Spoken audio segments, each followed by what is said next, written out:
In the tapestry of life, where every thread holds a story, America in Black and White emerges as a haven for the voices echoing through the heart of our communities. In this podcast, we wade through the rivers of our collective experiences, celebrating the vibrant hues of change brought forth by the whispers of hope and the roars of action. It's more than just a conversation. It's a journey into the heart of our society, illuminated by the light of those daring to dream and do. Join us, and let your voice be the melody that guides us toward a dawn where every color finds its place in the masterpiece of our shared destiny. Together, let's paint a future brimming with the positives that dwell in our minds and the actions that shape our world.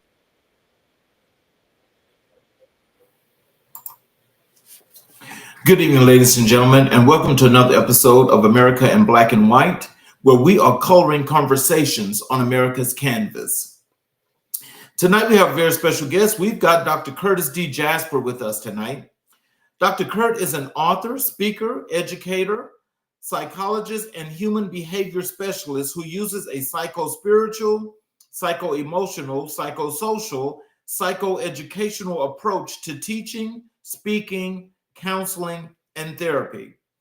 Dr. Kurt is a recent recipient of the 2024 Presidential Lifetime Achievement Award. He teaches individuals, groups, couples, and families and a cultural-based, non-colonized therapeutic approach to relationship challenges, family dynamic challenges, Black men issues, mental health challenges, and emotional wellness.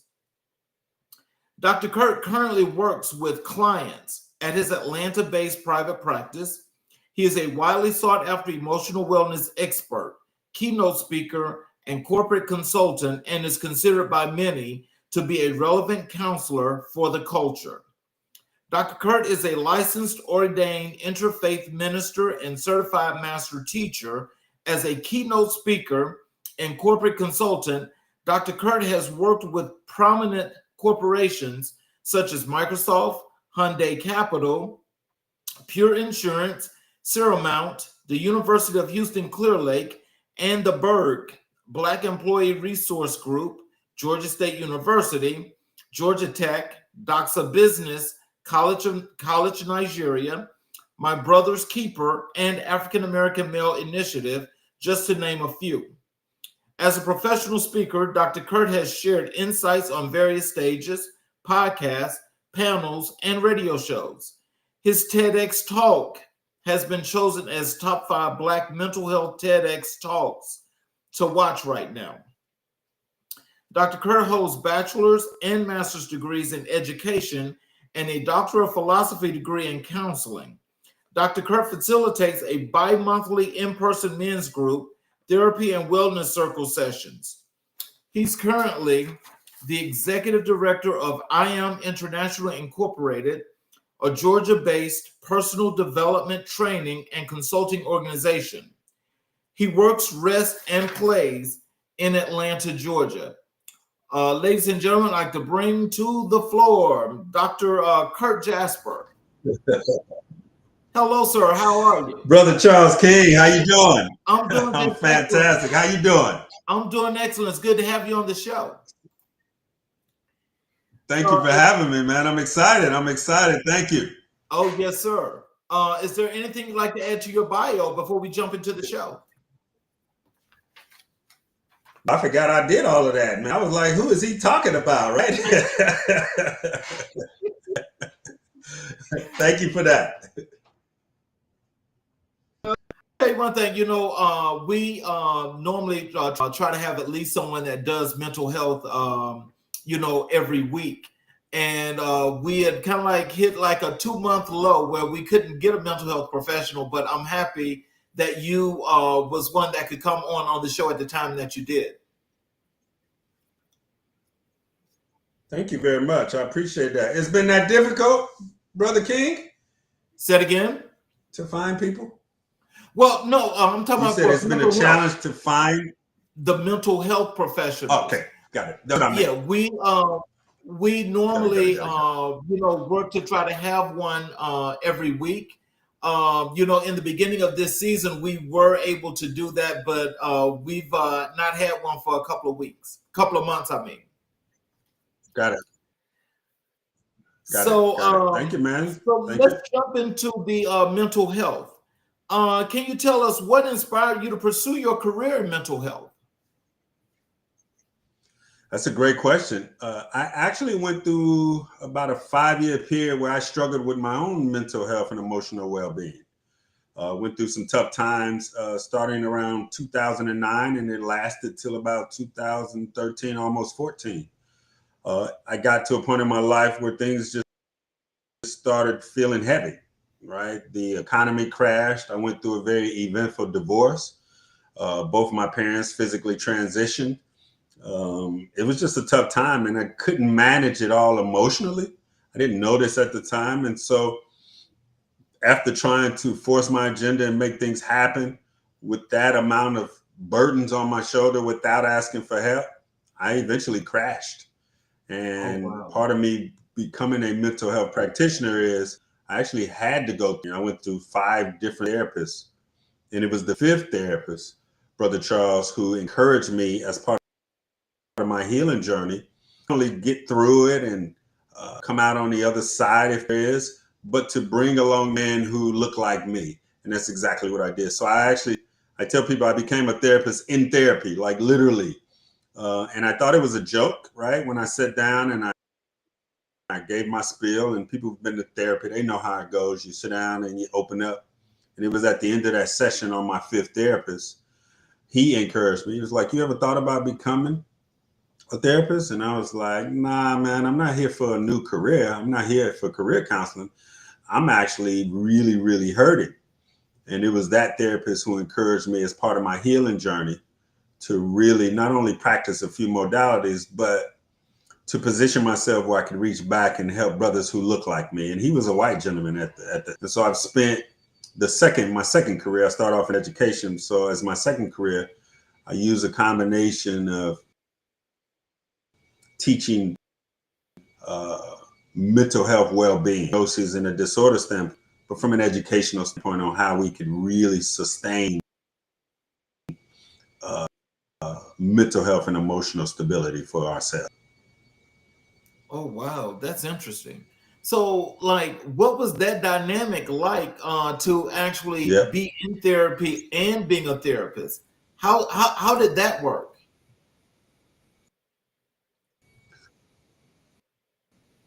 So I hadn't become a therapist, right? And so that was the encouragement that I needed to not only do the healing work, but go back and complete the educational requirements. So it was a twofold.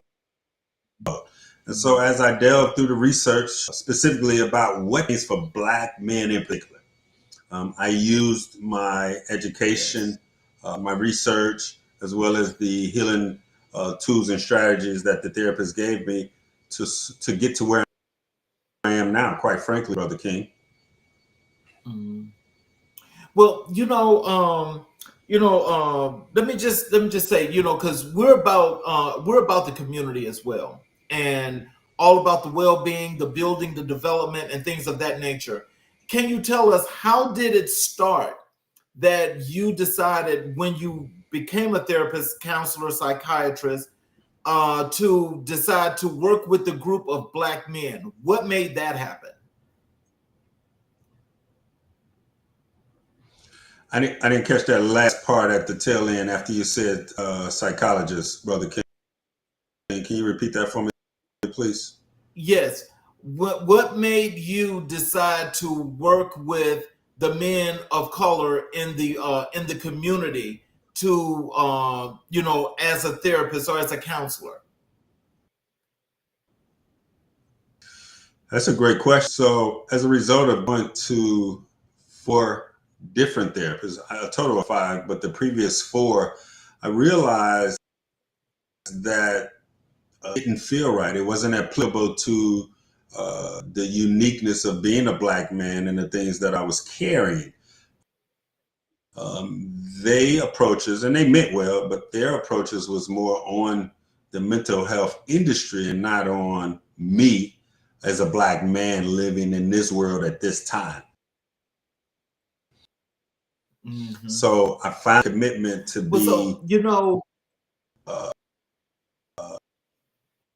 culturally irrelevant. Feel right. Mm-hmm.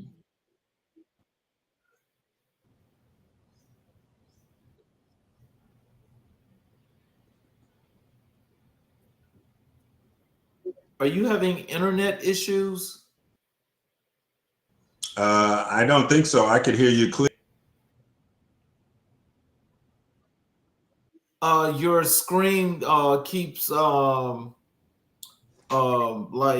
it's shaking or whatever have you, and then it like kind of pauses. No, so when you was just saying it, can you say that answer again because it didn't actually come through? Yeah. So after going through seeing 4 therapists, because I mentioned that it was the 5th therapist who encouraged me to go into this as a career, but the previous 4 therapists, Brother Churches, leaned more on the mental health industry and less on me as a Black man. Challenges, right? Their approach was more of a westernized, colonized approach, right? But they spoke more towards the symptoms than the causes, right? They were focused on addressing those to the causes, and it just was a miss for me. And again, I knew they meant well. It just was a miss. So even then, I made it my business to sort of get in the trenches of what it means to be a Black man with mental emotional wellness challenges, mostly induced by racial trauma and tension, oppression, stress and anxiety caused a number of environmental things of that nature, challenges. Yeah. So, like, what are some of the key issues or common issues that you find with some of your clients, especially I'm talking about from the Black men perspective that you deal with? What are some of the common issues that you've been finding with most? That's a great question. The issues, like the most common challenge amongst Black men is grief, right? Most people would say trauma. It's actually grief. And grief can be displayed and disguised as depression, anger, rage, resentment. But the average Black man who I serve is going through some of grief and the acute emotions surrounding grief. Mostly grieving things are still living, right? We sort of get when it comes to the deceased and our loved ones passing on. But many of us are not aware that we are grieving things still living, but have left us, right? We have this storehouse of unprocessed and unintegrated grief outside of losing loved ones. Careers, we've lost relationships, we've lost health, we've lost finances, right? All of those require a grief assignment.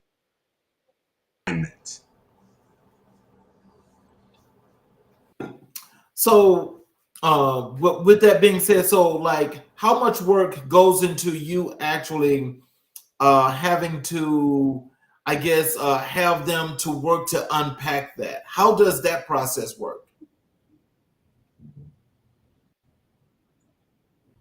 Did you hear? No, you didn't hear me, did you? Hello?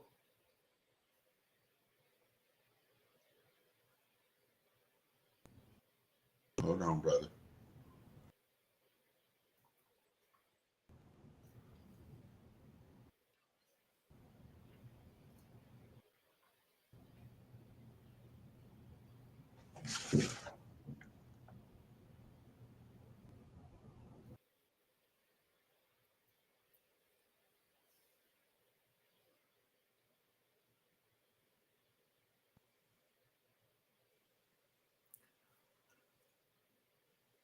Okay. Um,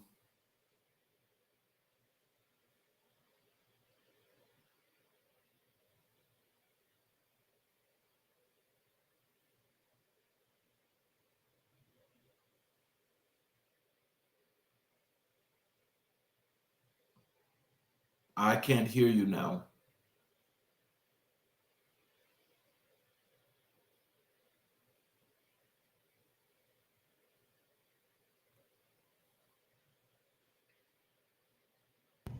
Can you hear me now?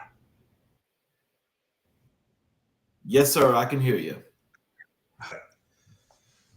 So, what I was asking is, after finding out that a lot of them are grieving and not understanding that grieving process, what is the process that you use to help them to come along to start working with that and to get to that point of relieving that grief? Yeah, it actually just depends on what they're grieving, and oftentimes they're unsure. They assign it to something that's more, more pronounced, like the loss of a loved one's, not understanding that grieving one thing has the grief and some other things that have not been properly, or should I say, uh, effectively grieved. So the first order of business is the awareness, what grief means, how it's like, feels like, things of that nature. Um, and then accepting it, right? Most of the gentlemen that I work with, they are familiar aspect of the 5 cases, 7 stages of grief, right? You can Google the stages of grief, but they don't actually understand how grief works, and it's really individualized. So it just depends on what they're grieving, and, and if there's some complex and some things that they may have hijacked and not addressed in previous years, right? So it just depends. But my number one priority, Brother Charles, is to what grief is.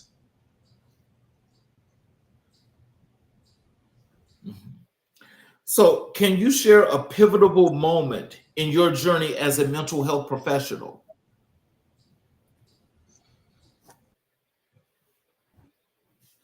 A pivotal point of what? Say that one more time. A pivotal moment in your journey as a mental health professional.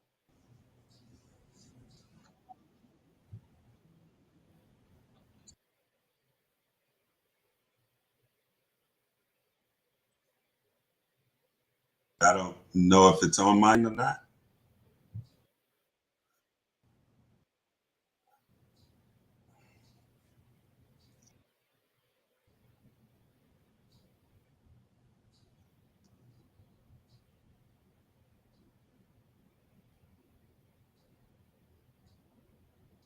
Okay. How about now?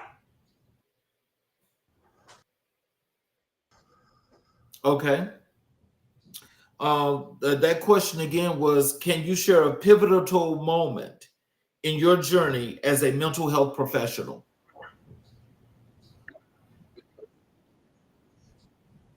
In my personal journey.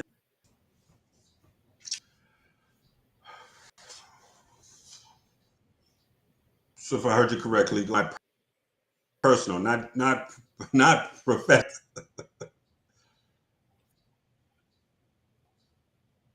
No, no. I said a pivotal moment in your journey as a mental health professional. Can you share a pivotal moment?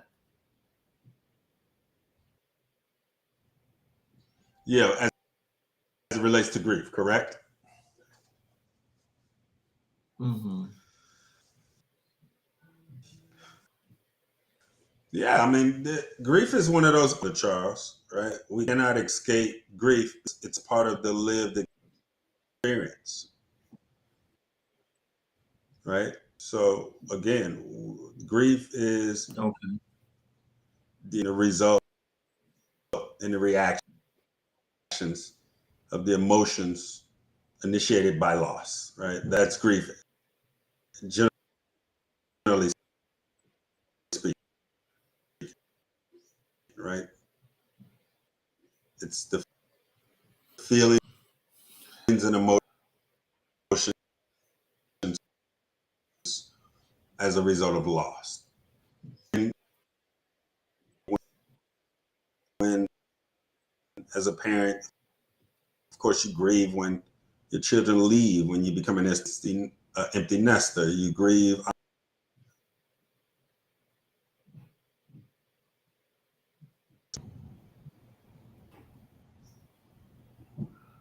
I think those technical issues there, it's kind of like it's taking you in and out. I don't know.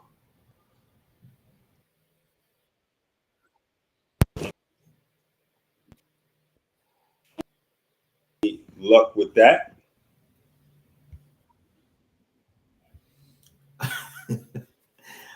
Okay. Can you hear me? I can hear you. Okay. What do you consider to be the biggest stigma surrounding mental health in the Black community? Okay. Can you hear me before I answer, Brother King? Yes, sir, I can hear you.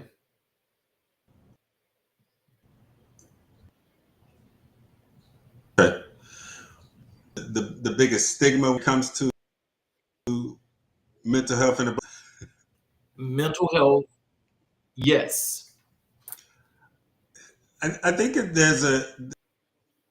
think the stigma nowadays is the old and the perpetuation online, right? We are inundated with still afraid of therapy. There are more people open to therapy now than there ever have been, right? It's pretty trending. So that's no longer a stigma. I think the main stigma is the accessibility, the affordability, and the effectiveness of having culturally competent providers, right? So the stigma of going to therapy or counseling is no longer the case. The actual stigma now is it accessible, right? Is it a luxury? Talk about it. The stigma now, but it's not because Black men in particular are afraid of it. Right? Don't all see the value of it. Most Black men wait too long before they ask or seek a mental health. They just wait too long. Simply, they just wait entirely too long. Yeah.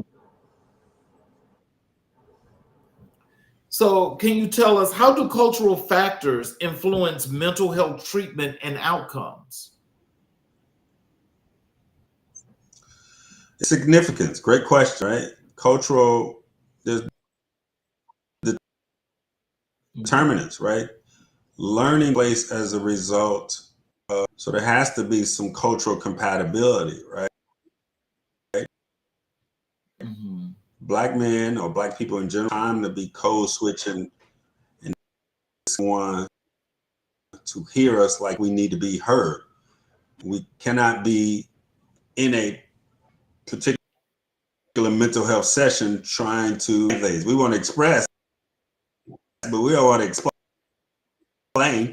We want to servicing us to really our individual journeys on what it means to be there's a thing. So we don't want to get real healing work. Cultural competency is critical. The number one determinant on one's healing journey is finding the right practitioner and then connecting with that practitioner.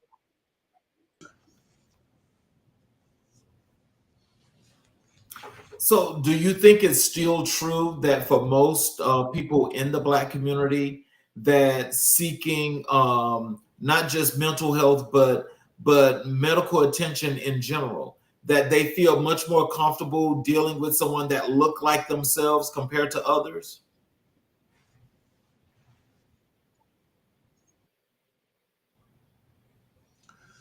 Absolutely. And I think that's for all of us, right? We just find comfort in commonality, right? Again, we find comfort in commonality. So we want to get in there and be so not have to work through all of the biases that come up with someone who's from a different journey. So yeah, we went to a Black doctor because we need them to get us. We need them to pick up on the nuances of what it means to be Black, or whatever the whatever the challenge, whatever your thing is. So yes, we don't. That's when we need attention. We don't want to struggle to validate who we are first and then receive it. We want to naturally woo someone who knows when we using our slang or vernacular or what we mean. We need someone in the capacity where they really get who we are because they share.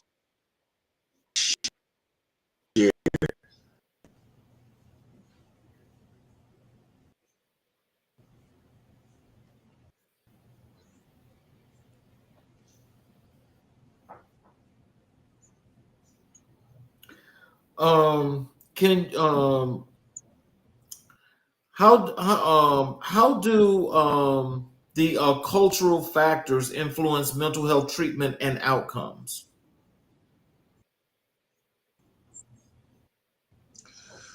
How do cultural factors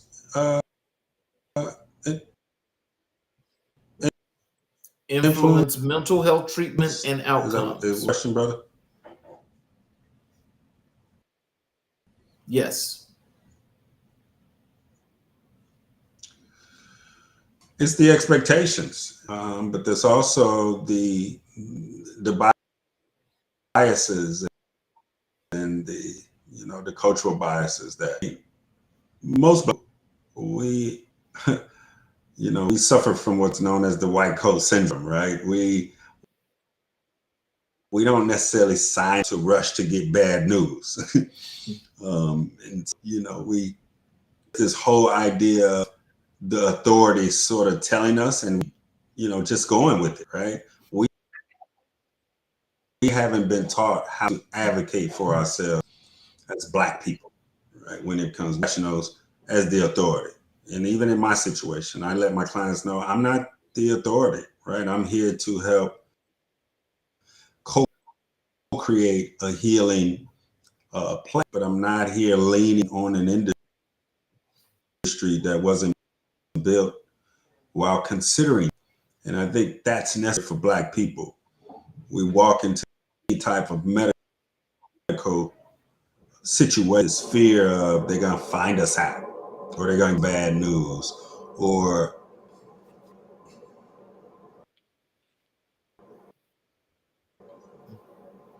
So when it comes to diverse populations, what approaches do you find to be most effective?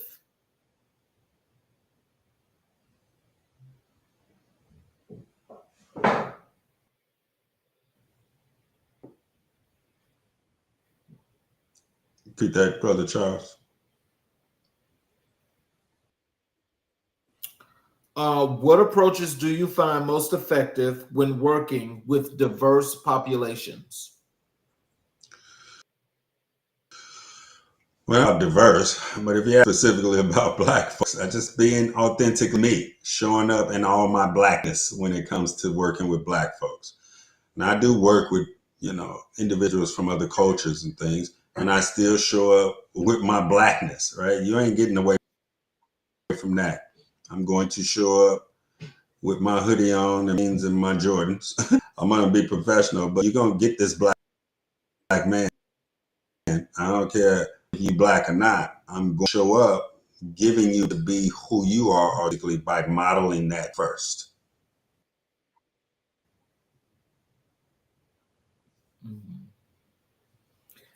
So, I mean, but are there any factors, that when dealing with other cultures, that are more influential when it comes to working with them than working with Black people? No, I wouldn't think so. You got something in mind?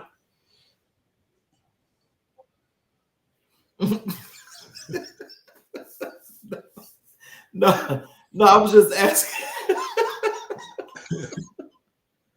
Like what, Brother King? Talk to me. Like what? No, wait, no.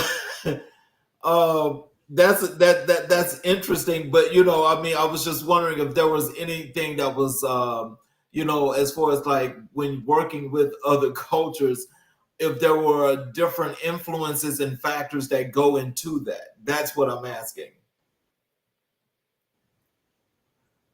If you're asking me personally, like if I was with my office or a screen with someone from a diverse background, I mean, obviously, uh, I like to think that I could hold space for, but then, the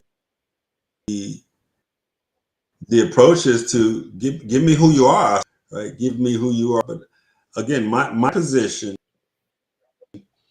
is to do more listening than talking, right? Professional listener than I'm a professional Right. speaker. So it's important that out of diversity, I have to learn as I go, training, but I also learn Mhm. because everybody shows up, although it's uniquely different as well. Yeah. That's a great segue for this question here, because I was just about, I'm asking now is how has your perspective on mental health evolved throughout your career? That's good. I think it has evolved by coming two things and trending, and they both have their pluses and minuses. They both have their advantages and disadvantages. It has evolved a normal part of every discussion, but it has also been abused because it has been overused or abnormally used, just life challenge, right? So now, because we have access to the mental health is trending a lot of things, right? Oh, I'm tired, or it's my mental health, or I'm depressed, or I'm my anxiety, or I got ADHD, or I'm neurodivergent. Like we are sub, right? And we are coddling ourselves, and I'm just generally speaking, because we have this language and we use it out of context. So instead of really building up resilience, because life is lifing, they now sort of second guess and lean on the fact that they have this language to say, oh, that I'm diagnosed unprofessionally. I just think it's overused because of the access to the information, and because it's actually misinformation at this point. Mhm. Can you describe your experience working with individuals who have limited access to mental health resources?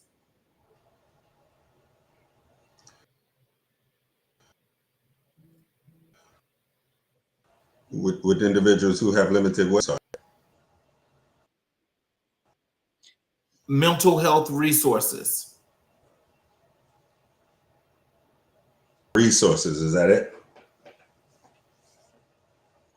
Okay. Yes. Um, well, yes, I do. I provide support in a number of different ways. I provide it with give educational material online on a daily basis. I provide in a private Facebook group. I have a men's group session that I do in person in Atlanta, right? A lot of different ways for people who have limited resources to stay in the game, right? It, not everybody can come one-on-one sessions, right? There is a Right. luxury for a lot of people, particularly in this time. And I'm committed to showing up every day through technology, some information, some relief, some accesses, but more daily online or in my Facebook group or in my email group to let people know. And you don't have to pay me money to sit in a one-on-one.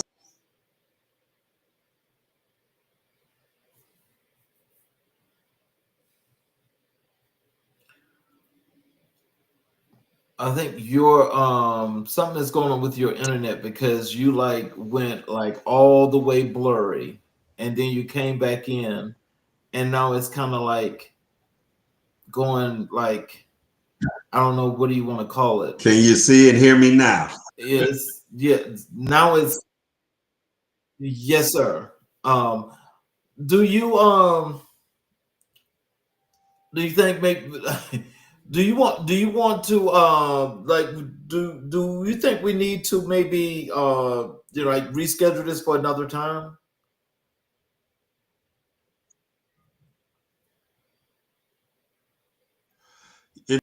If it's disruptive, we may have to. I don't want to mess up your show or disappoint the the listeners. I'm happy, but if you give me a second, I'll check one before we make the determination. Let me just Okay.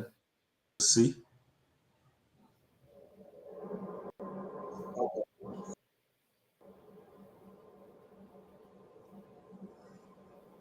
See if we can make.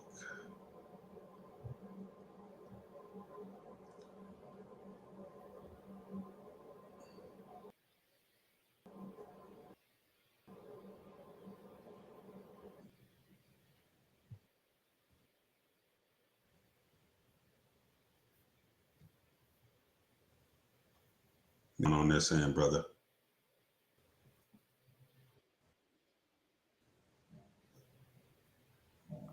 I have no idea what's going on there. All of my stuff appears.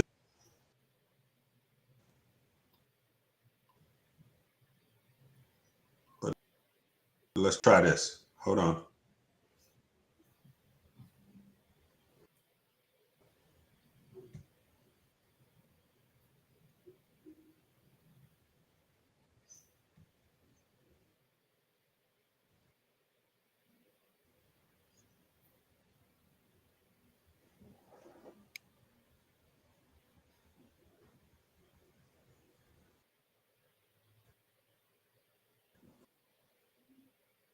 Okay, how about now?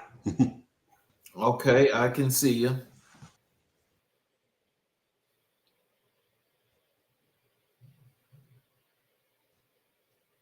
But you're like in slow motion.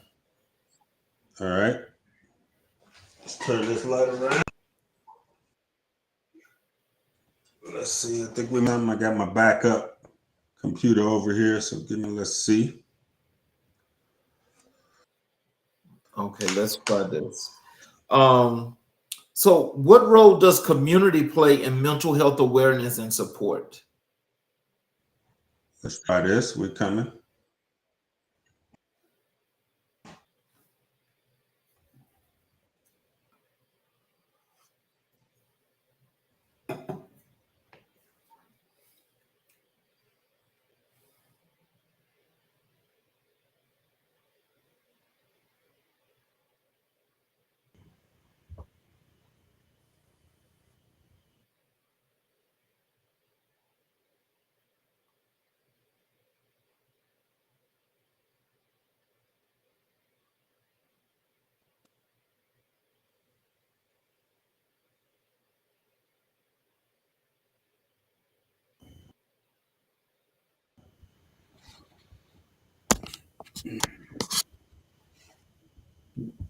How about now? Can you hear me?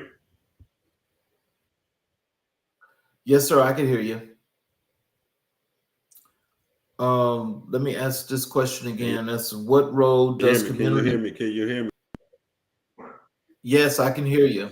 All right, let's try this. What we got? Yes. Yes.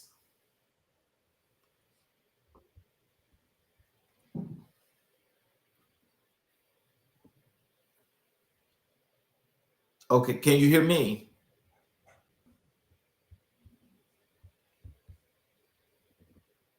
Can you hear me?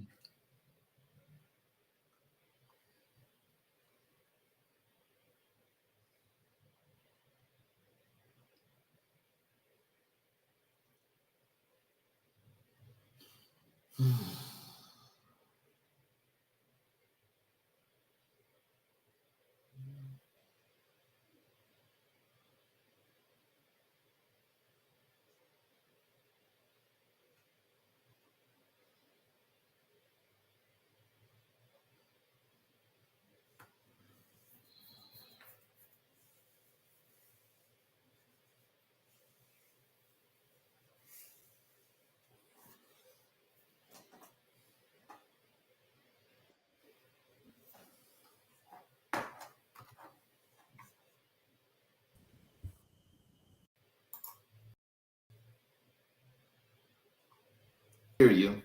How we doing? Okay, now I can hear you. All right. Can you Let's hear? see how this Yes. Can works. you hear me? Okay. I can. I was asking, what? Can you hear me? I can. Okay. I can. So I was asking, what role does community play in mental health awareness and support?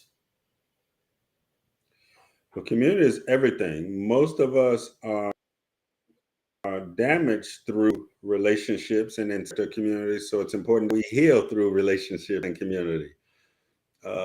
Healing is not,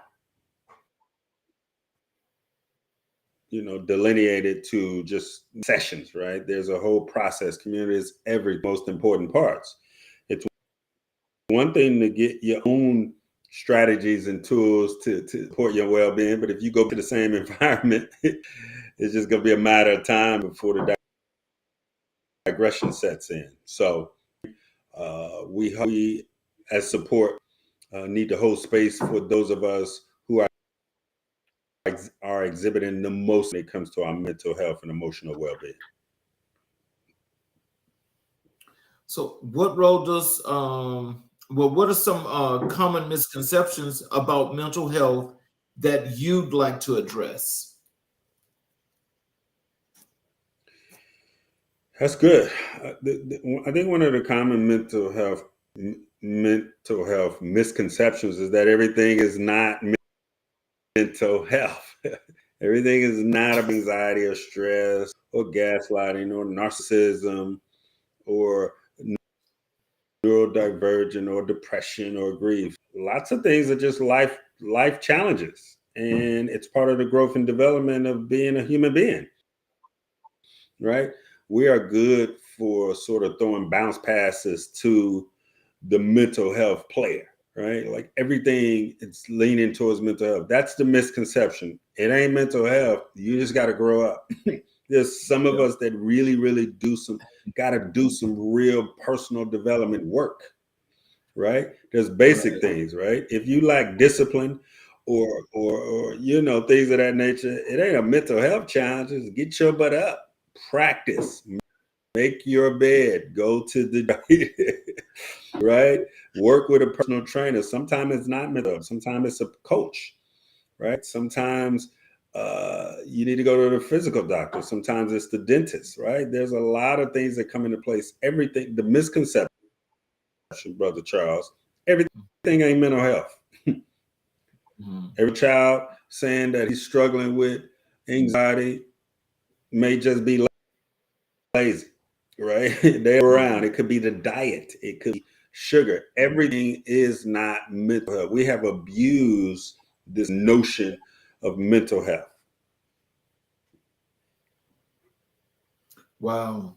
How do you maintain your own mental well-being while working in such an emotional, demanding field?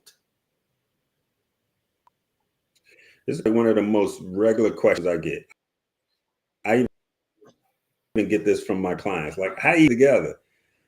And I tell them to do a pretty good job to take care of myself long before I interact with other human beings, right? I actively work out, right?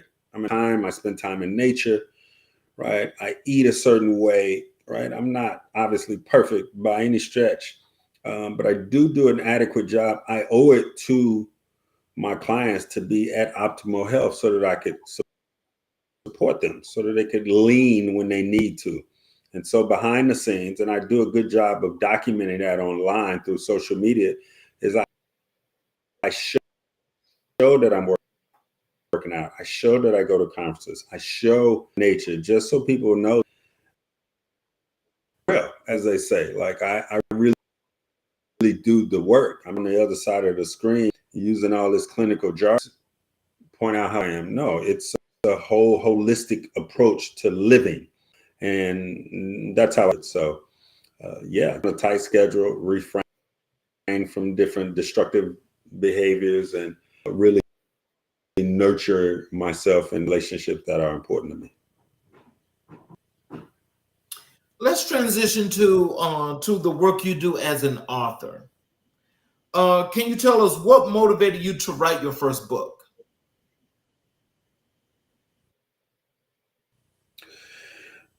So that's a great question. So I wanted to have some document I used, or how I used to come out of some of my challenges. So my first book was that, right? Like it's 8 approach, right? How to turn, obstacles into opportunities. It's mostly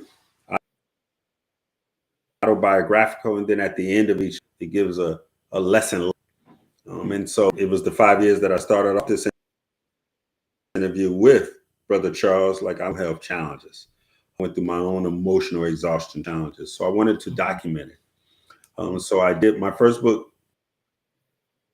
I probably wrote out about 50 chapters. I narrowed the book down. And since then, as you can see the books behind me on this shelf, since then, I just been documenting just my thoughts and standpoint.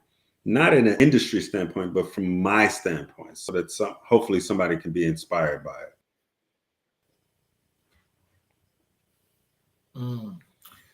Can you elaborate on the themes you explore in your writings?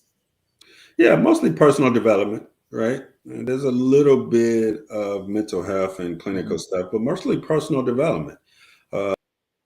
There's a huge spirit in all of my writings. There's a huge relationship, right?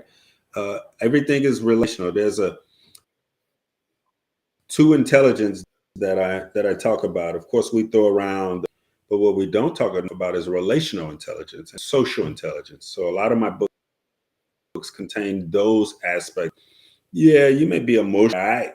But what about your relational? Like, how well do you relate, right? There's a skill with being a highly relatable or relationally intelligent. So there's a theme that goes through that. And then I talk about love, right? Not just romantic, love and love for humanity. So those things are pretty prominent in all of my writings.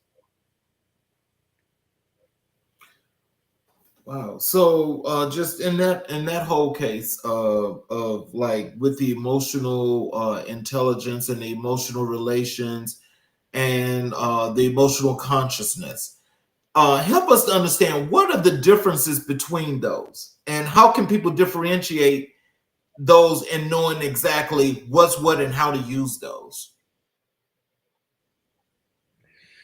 So yeah, I mean, they're used in different contexts. It really just depends on the context, right? But when we talk about just like emotional intelligence, and that has to do with your ability to be literate, right? Space not only for your emotional state, which involves your thoughts, feelings, and behaviors, but those are right. And so that's the basket of emotional intelligence. When it comes to relational intelligence, how well you manage people's access, right? There's an intelligence, right? Well, it's your ability to be with people, right?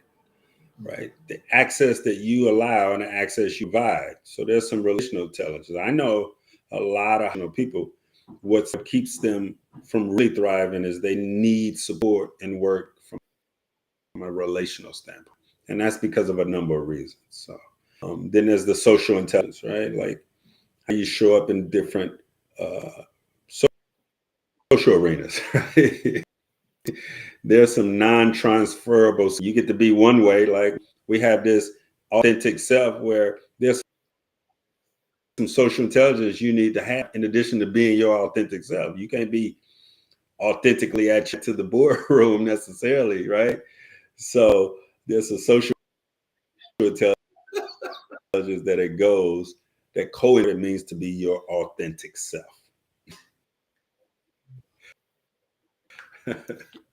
So, who do you hope will benefit most from your books and why? So my hope for people, not necessarily. That's a great question. I'll tell you why. I don't hope that people benefit from my books, right? My books are a snapshot of where I was when I could read any of my books and be like, oh, I see it differently at this point, which I think is the point of writing. Any writer who's wrote, all of my books close to 10 years old or older. So obviously, right, I've outgrown them. I see why you gotta keep writing if that's your aspiration. Sort of like an entertainer, right? Yeah. Your best album is the one you got. So I don't really live and die by things that I wrote, right? I'm actually looking to reread my books and to, man, what was I thinking when I wrote that? So I tell people to read not only my books, but any book with a grain of salt. That's a snapshot in the moment. It wasn't designed for me to be some expert that I'm gonna have all the answers, not even for myself. It was Brother Charles, be courageous enough to say, I'm gonna put some printed material out into the universe and I'm gonna let it land how it land. But it wasn't me to be this professional writer standing on stage and read my book. I mean, not many people read. And if they do, they ain't finishing books because of the discipline. And people will listen to your podcast and your show before they'll read a book, right? So they'll buy books, but they ain't reading them, right? If you really, right, and I mean that with the utmost, I mean that with the utmost respect, because they'll buy your book and would rather log on and hear your thoughts in real time because you got a podcast before they read your book. And then after they listen to your podcast enough, they be like, "Well, I really ain't got to read this book now because." So, yeah, I'm kind of funny when it comes to book. I get questions all the time, Brother King. People ask me about my book, so I don't promote them much. I actually got about 5 more books in me. I just been procrastinating, and I have manuscripts from them, just procrastinating on getting them to my editors and the publisher to get them out. Let me ask you this, because as I understand it, we go through this show and everything. I think from what you say, how your journey started, when you say you was going through your mental health thing on your own, and as I listen to you now, it's like you're like the wind. You're like just free flowing, easy going, and it's like here you go. So to get to that point, and from where you was, what were some of the things that really happened dramatically to help you to get to this stage here? Because I mean, I'm sure that this is a person that a lot of people like.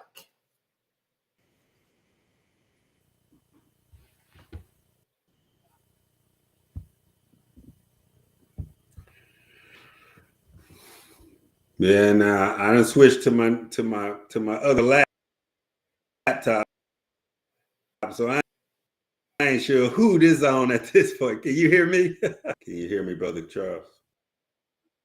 Yes, sir, I hear you.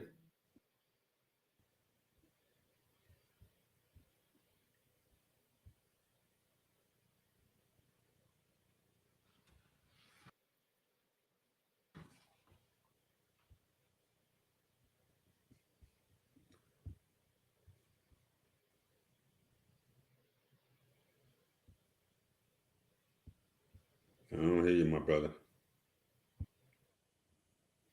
Okay. No, I was. I didn't say So anything. well too, I bro. was just. Huh? I got you. Did you? Okay. I can hear you.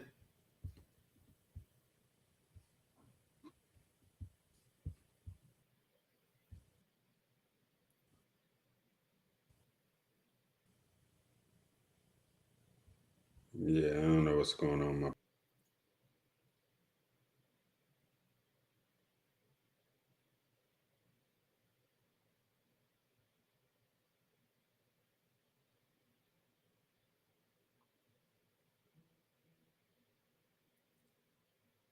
Hmm.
Hmm.